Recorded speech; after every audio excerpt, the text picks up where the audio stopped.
Bonjour à tous et à toutes, ici Pinap. Aujourd'hui, nouvelle vidéo où je vais vous faire ma critique sur le concert que j'ai vu avant-hier avec mon père. Je suis allé voir les Swans au Trabendo à Paris. Alors avant de commencer, je vais bien sûr vous faire je vais vous résumer qui est les Swans. Alors, les Swans, c'est un groupe américain fondé à New York par Michael Gira, groupe qui est des années 80, pour être plus précisément, voilà, ils ont commencé dans les années 80, de la CM, de la No Wave. Alors, la No Wave, pour ceux qui ne connaissent pas, c'est un style qui émergit presque aussi dans les années 80, pour être plus précis, en 77. Voilà, donc c'est un style de musique euh, euh, d'improvisation, de rock, voilà, donc c'est un peu ça la New Wave. Il y a eu pas mal de groupes, notamment les DNA, Sonic Youth, Bush Tetras, les Swans et encore plein d'autres. Il y a même Yoko Ono qui fait partie de la scène No Wave. Pour être plus précis, un de ses projets, on pourrait la qualifier de No Wave. Voilà, même elle, je ne savais pas. Après, elle faisait pas mal de projets expérimental. Alors, on aime ou on n'aime pas Yoko Ono, voilà, été, euh, elle a été quand même assez important de cette scène-là, de la No Wave. N'hésitez pas à me dire dans les commentaires hein, si je me trompe concernant ça. Voilà,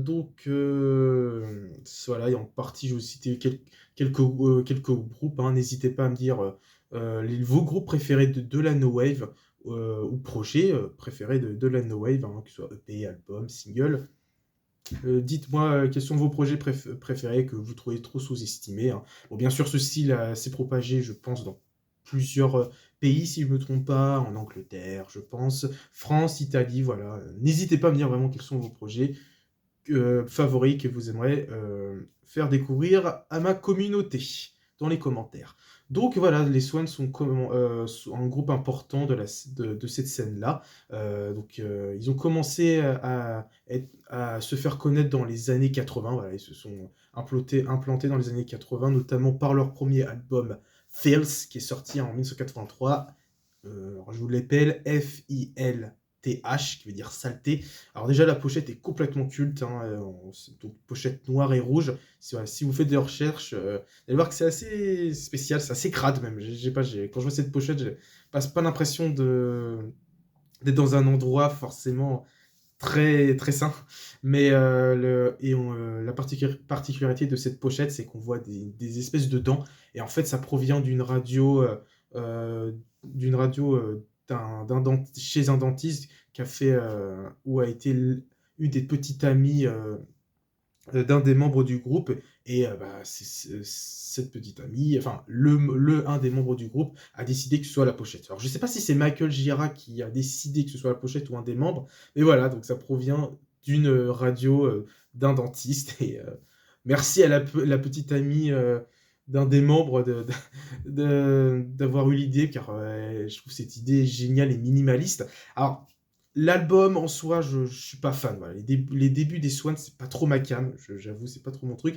Voilà, c'est assez répétitif. Je trouve, je parle du premier album, hein, Feels, et je trouve aussi en parole, bon, c'est pas très optimiste, c'est assez pessimiste, et faut s'accrocher car c'est vraiment, vraiment répétitif. Par contre, je trouve que en point positif, cette sonorité très industrielle, je trouve complètement innovant. Pour moi, ils sont en avance de 10 ans, car pour moi, ce style de projet, ça devrait sortir dans les années 90, quoi. Je trouve ça, ils ont vraiment été en avance de 10 ans, je trouve ça complètement dingue.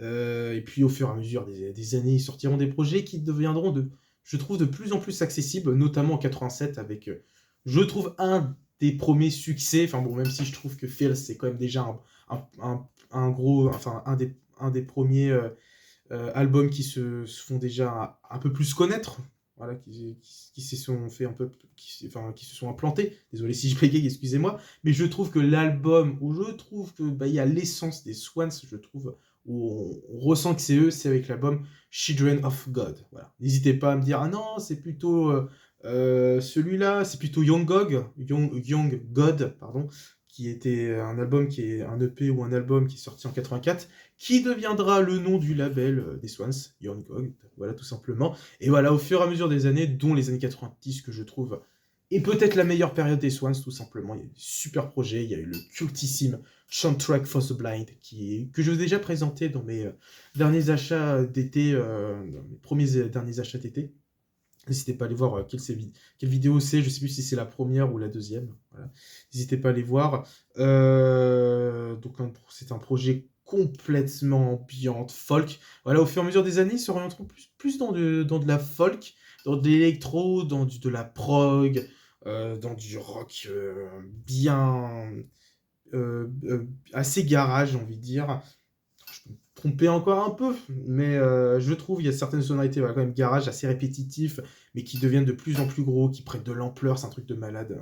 Voilà, ce projet Central for the Blind, c'est vraiment, pour ma part, je trouve un projet assez important dans les années 90, j'ai envie de dire. C'est quand même un projet assez important et il faut que vous allez écouter. Vraiment, n'hésitez pas à aller là-dedans. Alors, si vous voulez vous orienter dans quelque chose de beaucoup plus accessible, je vous recommande le White Life from the Mouth of Infinity.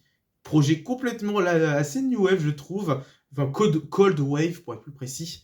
Un projet qui a même un peu cette sonorité à la Disintegration des Cure.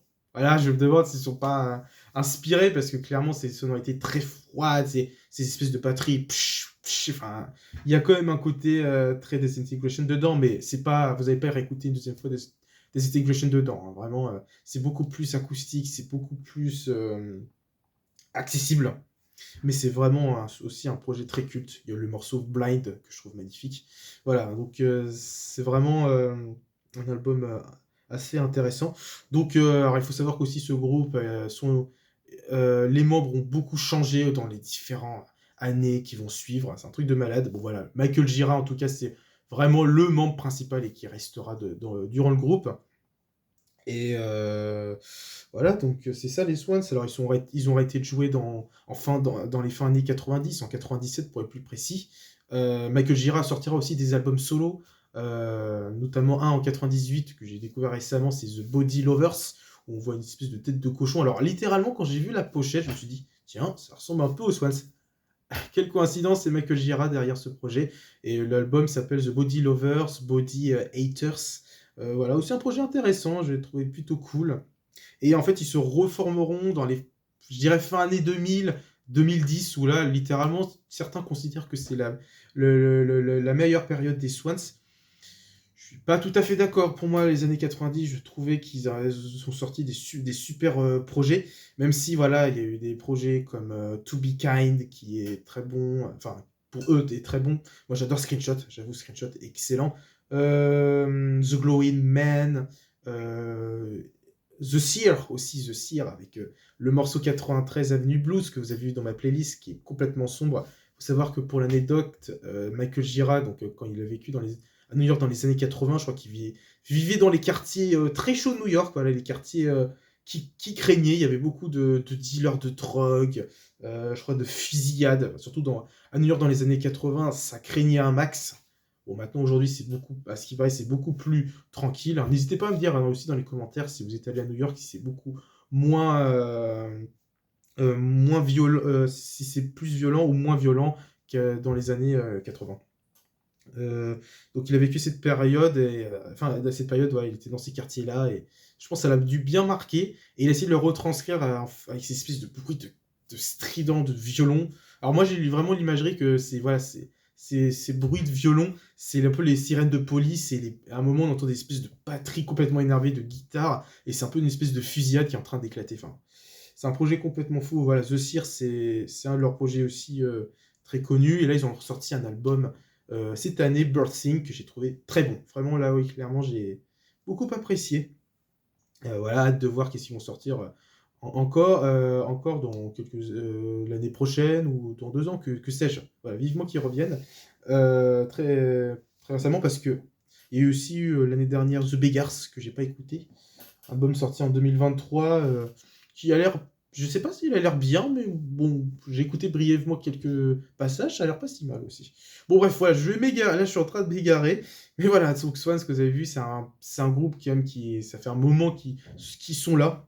Bon aussi, il faut savoir que Michael Gira est controversé parce que dans les années en 2010, quand il devait bosser avec une des membres de son groupe qui avait une carrière solo, bah, l'a agressé, sexuellement. Voilà, donc c'est vraiment pas terrible. Je sais pas si l'affaire, s'est bien, conclue, je sais pas du tout ou, au contraire, on a la femme attend de passer au tribunal avec lui, mais c'était voilà, le gars, parfois Michael Gira pouvait même, et même pour certains, il pouvait être très exigeant, très colérique et parfois, un peu, parfois pouvait être inquiétant, pardon, et peut faire des choses, très mal. Mais, vraiment, je crois j'avais même vu une vidéo, que je vous mettrai dans les commentaires. Il avait vécu en Israël, il a été arrêté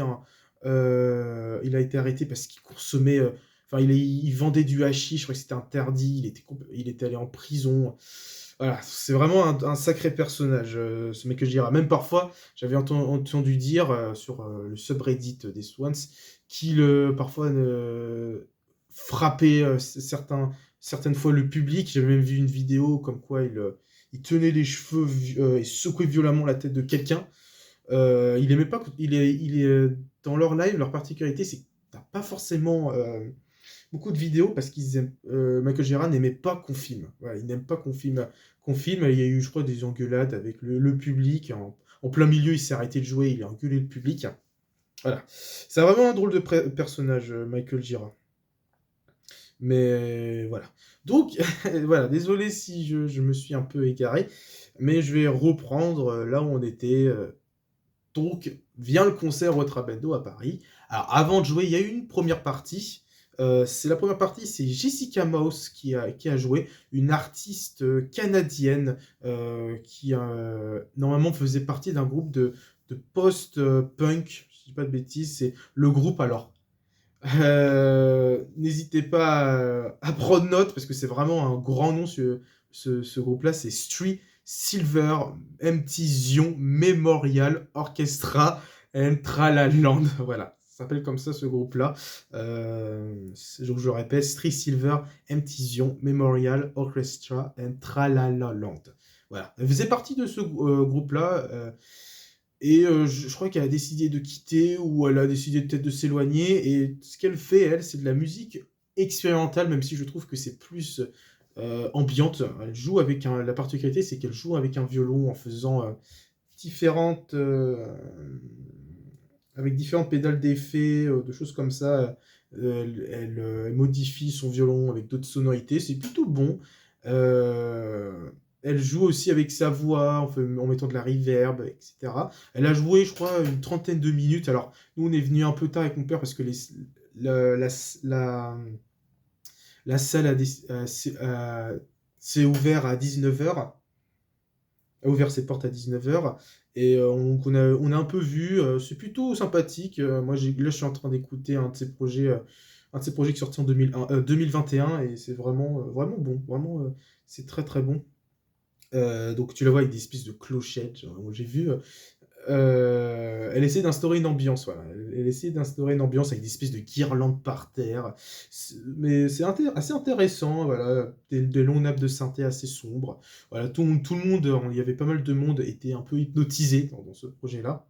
Enfin, dans cet artiste-là, et c'était vraiment, vraiment pas mal. Je vous mettrai dans les commentaires sa chaîne YouTube pour ceux qui sont intéressés d'écouter ça. Mais voilà, attendez-vous à de la musique assez classique avec des violons, presque ambiante, j'ai envie de dire, un peu comme un autre nom comme Leila Brodeuil ou Bordreuil, je crois quelque chose comme ça. Merci à Joseph Isola de m'a faire découvrir cet artiste-là. C'est vraiment, vraiment bon. C'est vraiment bon ce style de musicienne. Et donc voilà, jouer une trentaine de minutes, c'est plutôt pas mal, ouais, c'était assez intéressant. Ensuite, vient les Swans. Alors les Swans, il n'y a pas de visuel, voilà, c'est que de la lumière bleue et rouge.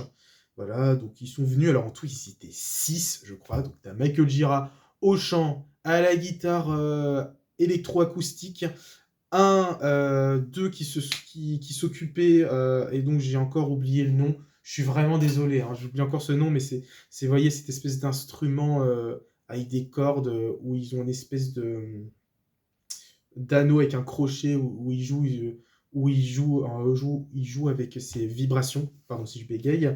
Et voilà, ils étaient 2, un au synthé et aussi en tambour, le batteur bien évidemment, et 2 autres à la guitare, basse ou guitare électrique.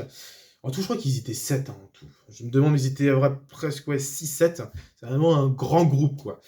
Et donc voilà, ils ont décidé de s'installer. Alors, ils ont commencé à jouer doucement, mais au fur et à mesure, en crescendo, ça vraiment partait dans une grosse sonorité bien forte.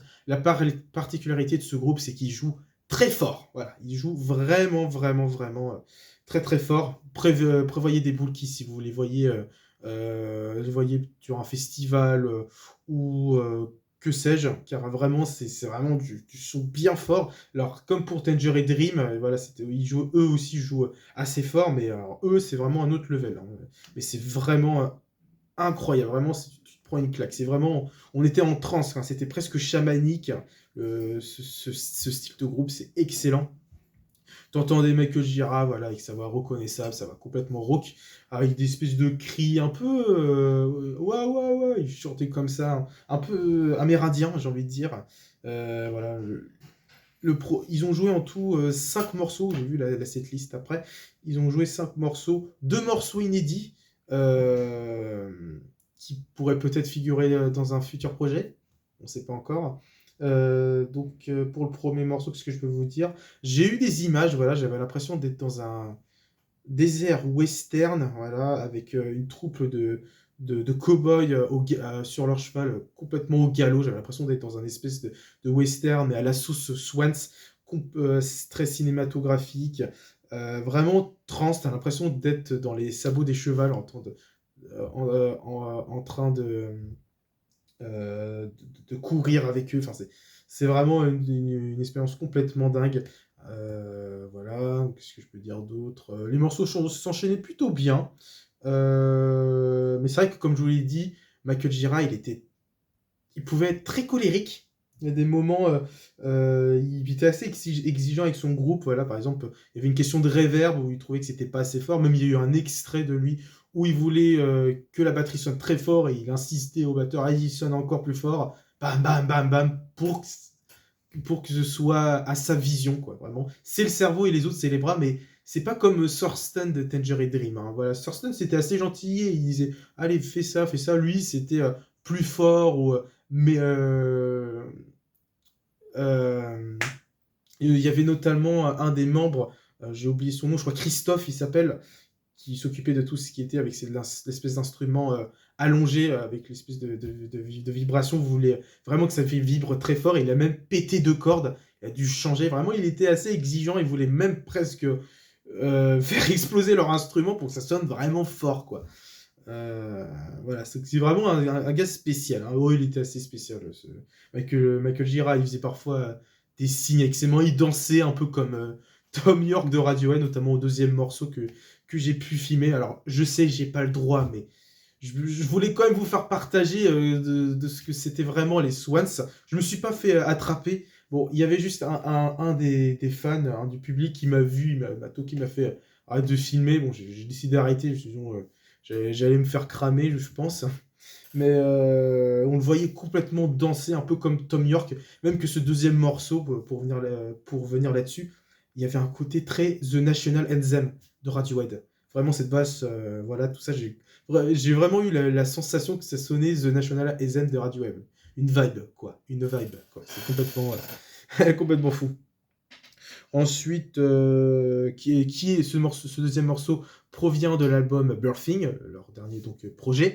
Ensuite, ils ont enchaîné dans un autre du morceau The Beggars, A Little God in My Hand, un petit dieu dans mes mains, un truc comme ça. Après, il y a eu un autre qu'ils ont enchaîné de l'album To Be Kind, et ils ont enchaîné avec un nouveau morceau inédit qui pourrait peut-être figurer dans un nouveau projet. Voilà, voilà. Donc, qu'est-ce que je peux dire d'autre? Avec le public, il a pas été violent. Ça va, alors, je l'ai vu, il était assez, je sais pas, anxieux, un peu énervé, mais au fur et à mesure du concert, tu le voyais sourire, assez content parce que personne ne filmait. Il avait même dit au début du concert, s'il vous plaît, pas de téléphone. Voilà. Bon. J'ai un peu triché, je sais, c'est pas bien. Voilà, je suis un peu hors la loi, si vous Vous voyez, je suis un mauvais gars, un bad guy. Mais il y en a un, par contre, qui avait filmé, il a fait un signe du arrête de filmer. Bon, le gars, il a tout de suite baissé son téléphone, mais il s'est pas arrêté en plein milieu en le criant dessus. Vraiment, il a continué à chanter, mais pas eu de soucis là-dessus. Donc, donc là, oui, la deuxième personne qui s'occupait de tout ce qui était vibration, pas Christophe, une autre, c'était une fille. Elle s'occupait aussi elle s'occupait de tout ce qui était basse, elle aussi. Elle se débrouillait vraiment bien. Le batteur aussi, le synthé aussi. Alors à un moment, il nommait les groupes à la Vision Swans en disant, par exemple, un des guitaristes disait que c'était le meilleur président du monde. Un autre, sa mère, sa sœur. Euh, un autre, qu'est-ce qu'il dit? Enfin, lui, il se définissait comme Madonna à un moment, n'importe quoi. Un autre s'appelait, il disait le cowboy. Bah, il est habillé en mode cowboy. Voilà, il est habillé en chemise noire ou en cowboy ou en costard, chemise. Voilà, il y avait un côté euh, assez vêtements pour spectacle, quoi. Voilà. Il voulait bien être présenté, quoi. Il voulait bien être sapé. Voilà. Euh, il y avait le aussi batteur, lui, il était en Marcel Gris. Je peux comprendre parce que le mec, il enchaînait, c'était un truc de dingue. Le public, on était tous en transe. Moi aussi, on sautillait, on bougeait la tête, on faisait des mouvements. Enfin, on était vraiment dans une transe. Le public était complètement à fond. Il y en a un qui, même, qui se bouchait les oreilles, hein. Je pense qu'il a. Je sais pas s'il était au courant que ce groupe jouait fort, même que ça a été mis sur une affiche qui jouait avec avec un volume assez important. Qu'est-ce que je peux rajouter d'autre? Donc 1 heure et demie, ça, c'était pas très long. C'était pas très long, c'était pile poil, voilà, c'était pile poil. Vraiment, des bons nappes de synthé aussi, je pourrais rajouter. Il y avait un peu de synthé modulaire, hein, tout ce qui est celui qui s'occupait de l'électronique, le cowboy. Et qu'est-ce que je peux rajouter d'autre là? Qu'est-ce qui me vient en tête? Non, non, non, c'est bon, voilà. Donc, ils ont quand même les membres ont vraiment bien assuré, mais c'était vraiment intéressant et en termes de sonorité, comme par exemple à un moment il y avait, je crois que c'était le troisième morceau ou le quatrième, il y avait une sonorité un peu machine à laver quoi, parce que celui qui s'occupait des synthés, je sais pas, il a enregistré une espèce de bruit où il a fait lui-même, ça ressemblait à une espèce de machine à laver, mais très très mécanique, je sais pas comment dire, mais c'était intéressant. Le bassiste, voilà, il jouait toujours la même mélodie, de plus en plus violemment, enfin, c'était vraiment incroyable. Vraiment, ça monte en crescendo, ce groupe, c'est génial. Vraiment à faire une fois dans sa vie, pour ma part. Je trouve les Swans, c'est vraiment du bon rock prog, ça s'enchaîne plutôt bien. Ça a des idées de sonorité électronique intéressantes, notamment cette espèce de bruit de machine, je trouve, machine à laver, voilà, j'ai eu des images, ou comme par exemple un autre, j'avais l'impression d'être en pleine tempête d'un cyclone, moi sur un volant en train de conduire, et je voyais une espèce de secte en train de danser. Enfin, je sais pas, j'ai eu des espèces de visions comme ça. Vraiment, ça, c'est mes visions à moi, hein, mais c'était assez intéressant. Voilà, donc c'était un beau concert, c'était une bonne découverte, je pense, à refaire. Mais ils avaient déjà joué une fois à la Maroquinerie sur Paris, bon, dans les années 2010, hein, 2011, 2012, moi j'avais 8 ans, je ne connaissais pas encore les Swans, mais ça devait être pas mal, mais voilà, ils ont assuré, bravo à eux. Il y a eu du merch aussi, des t-shirts, notamment de l'effigie du premier album Feels. Il y avait un poster, mais je me suis pas pris. Je me suis pas pris. J'en ai déjà un qui est dans mon album de Soundtrack for the Blind, mais j'en trouverai un sur Vinted qui sont l'air plus intéressants, mais ça avait l'air pas si mal, quelques albums euh, de leur carrière. Mais voilà, les Swans, c'est vraiment un groupe très important de la No Wave, un groupe vraiment intéressant sur la scène, vraiment. On était vraiment à fond, on était vraiment à fond. Il y avait même une dame qui hurlait un peu, ah, voilà, qui était dans son monde. Voilà, mon père aussi a trouvé ça très intéressant. Il était assez surpris. C'était pas trop sa tasse de thé, mais il a bien aimé. Voilà, il a trouvé ça très intéressant. Je vous mettrai dans les commentaires un rapide résumé de qui est les Swans, c'est vraiment, pas mal et ils perpétuent leur musique. On aime ou on n'aime pas, l'après Swans dans les années 2010. Il y a quand même des albums, quand même intéressants et j'ai hâte de voir qu'est-ce qu'ils nous proposent dans le futur. Voilà, donc c'est tout ce que j'avais à dire sur ce groupe. Merci d'avoir regardé, cette vidéo. N'hésitez pas à vous abonner, à partager, tout ça, tout ça. Je reviendrai aussi prochainement peut-être pour des heu nouveaux achats de vinyle. Bon, là, durant ce mois-là, je serai beaucoup présent chez moi parce que là, je viens de me faire opérer le pied. Voilà, j'ai eu quelques soucis, au niveau de mon pied, donc là, je suis en arrêt. J'ai bien profité, donc merci à tous d'avoir regardé cette vidéo. J'espère que ce que j'ai dit était assez précis pour vous et assez compréhensible pour vous. Voilà, dites-moi tout. Je vous souhaite à tous une bonne journée, une bonne soirée. Au revoir tout le monde et écoutez du Swan, c'est vraiment pas mal et même excellent. Allez, bye bye.